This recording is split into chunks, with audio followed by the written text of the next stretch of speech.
Okay. So this next one we're looking at is we're going to be looking at Olive Garden. Olive Garden is a tough one.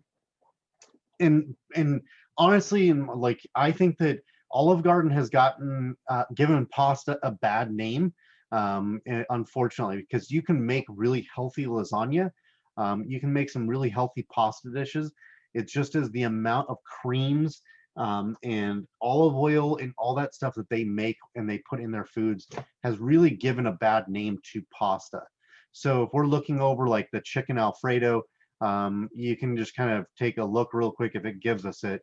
I'm not sure it's going to tell us. It looks like it's similar to um, the another one I've done before, but you can see there's 95 grams of fat from that, and that's just for the chicken Alfredo, and that's not if you added anything else with it. So I'm not a big fan of Olive Garden because I think Olive Garden doesn't do well. If you have a little bit smaller, I know over in the Northwest we have um, Old Spaghetti Factory as an option. They sometimes have a little bit better options. But like if you look at this lasagna, like I make lasagna at home and I can make lasagna super well balanced, super great. But you can see right here, they've got 55 grams of fat from it. So they get half the fat comes from that and stuff like that. So it's not such a great option from there.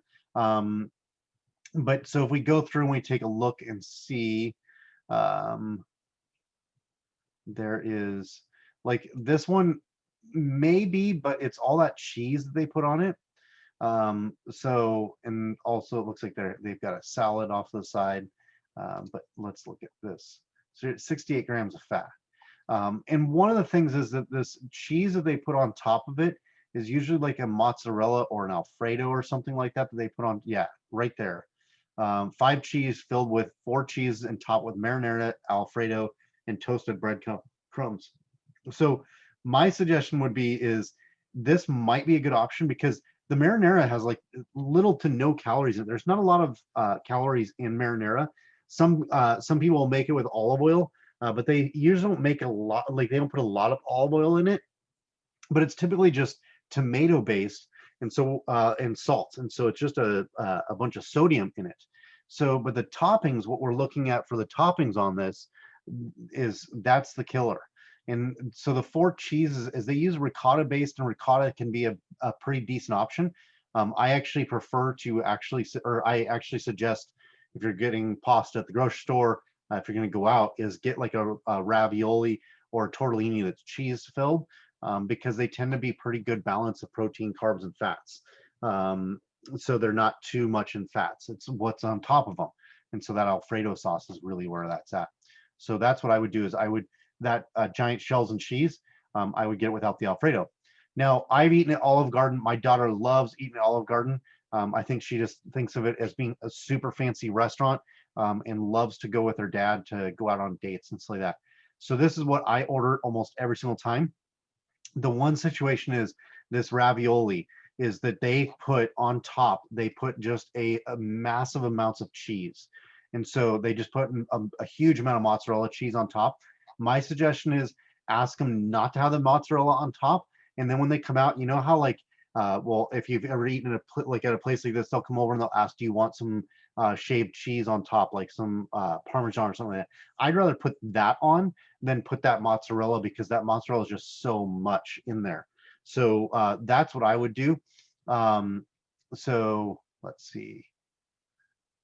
I'm just looking and seeing here if there's any other things. But if you look at this, you're looking at 46 grams of fat, and you're going to knock off quite a bit of that because of taking off that cheese off the top. So that's what my suggestion would be so far is these two options right there are going to be really good ones. Let's see. They're spaghetti and meatballs.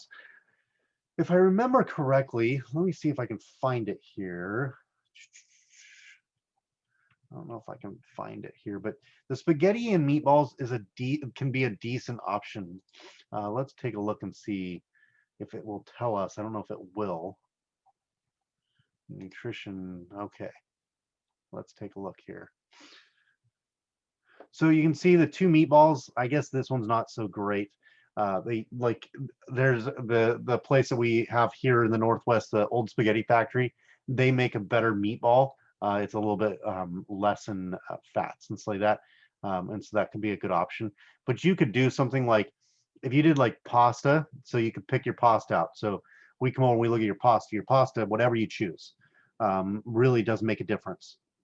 So there's not a whole lot of fats in it. And again, when we're looking at restaurants, we're looking at what is going to get us the most amount of fats, because that's what restaurants do, is they give us a lot of fats. So pasta is not going to give us any fats really at all, very little. So then we come over, we look, okay, we get the marinara. Marinara is going to be a good option. There's a little bit of fats in it, but it's not too significant. So even if you ended up adding it to like this, the spaghetti, you're looking at 13 grams of fat. It's not a whole lot. So you're doing pretty good there. So then we come down and we look at these things and we start looking, okay, the crispy chicken frita, maybe, but then we go one grilled chicken. Oh, that's really low in fat, and that's probably gonna be a lot of protein. Then if you look at this sauteed shrimp, again, a lot of fat or a lot of protein, very little in fat.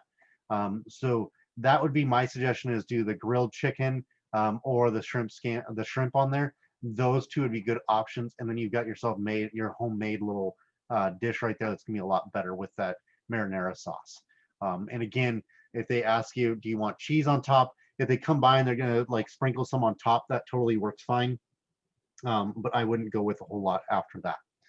Okay, so that's really what we're looking at. Oh, and we'll go to the appetizers. Let's see here. So appetizers, let's see if they're gonna even, so if you look, all these ones are fried. So, and the breadsticks, all the breadsticks are is just basically salt and carbohydrates. They do, I found out they actually, you can buy these at a local store here in the Portland area and stuff like that, and you can make them yourself. And when I bought them before, I was expecting that they're going to be a lot like it. Well, they are, but the difference between them is that they have they put a lot of butter on top of it. So soups. So when we look at the homemade soups, the soups can be a good option. The salad dressings, honestly, like if you have an Outback Steakhouse over by you, they have this thing called the bloomin' onion ring, and their house salad with the dressing that they have is almost identical statistics. If you look at the macronutrients, almost the exact, and calories and everything like that, as a fourth size portion of having the bloomin' onion at Outback Steakhouse. So just giving you that as a frame of reference. So the salad is not a good option. So if we look at this one right here, your best situation is this minestrone. The minestrone is the very best. Then you come down to this pasta e fagioli. I do not speak Italian, but this would be a decent option right here. The stellini soup is an okay option also. So those ones will be good. Unfortunately, the zuppa toscana, that one's going to be like almost all of it comes from fats. Same as that chicken and ganache or gnocchi. Those ones are going to be really, really high in fats for you, but the rest of those ones are going to be good. Okay. Hey, thank you so much for watching my video. I really hope you learned a lot from it. I do have many more videos just like these. So if you go ahead and click on the link down below, you can go and subscribe to my channel. Also, I will have in the comments down below, there is a link to my private women's group on Facebook where I talk about tips and tricks and just like these to be able to help you out with losing your weight and getting in a healthier situation for yourself. Lastly, there's going to be two other links I have down below. There's going to be a fast food cheat sheet. It's a free fast food cheat sheet that I created. It covers the top 10 places that I suggest going and eating at and what to eat when you go there. And then lastly, I'm going to have my top 25 inside aisle foods to be able to get when you go grocery shopping. So go ahead and click on those links down below. Thanks so much for watching and take care.